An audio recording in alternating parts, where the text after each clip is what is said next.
মায়ামৰা ধৰ্মত বিশ্বাসী লোকসকলে শৰণ লোৱাত প্ৰক্ৰিয়া আন পৰম্পৰাতকৈ সুকীয়া।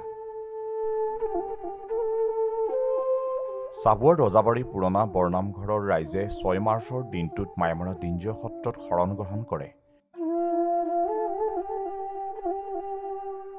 বিৰালিতজোৰা পুৰুষ মহিলাই গুৰুৰ আজ্ঞাত শিৰত পাণ লৈ সত্ৰৰ বৰপুখুৰীত তিনিবুৰ মাৰি স্নান কৰাৰ পিছতে সত্ৰাধিকাৰৰ ওচৰত সেৱা জনায়।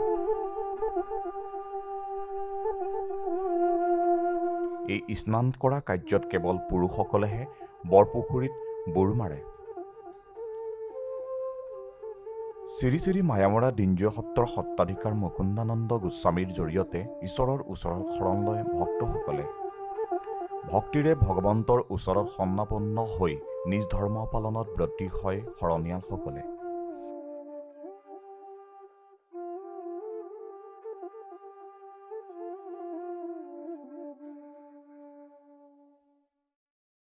মহাপুৰুষ শ্ৰী শ্ৰী অনিৰুদ্ধদেৱ গুৰুজনাই প্ৰতিষ্ঠা কৰি যোৱা মায়ামৰা ধৰ্মৰ দীক্ষিত ভকত সমাজে এনেকে পৰম্পৰা প্ৰচলিত চলাই আহিছে।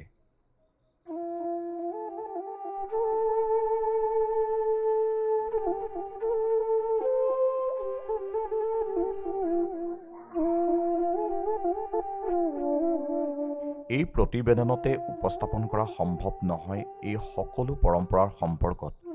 ৰজাবাৰী পুৰণা বৰনামঘৰৰ শৰণীয়ালসকলে শৰণ গ্ৰহণ কৰাৰ পিছতে নাম জাননী আয়োজন কৰি জ্যেষ্ঠসকলৰ জ্ঞাতাৰ্থে গুৰুপ্ৰদত্ত নাম প্ৰকাশ কৰে।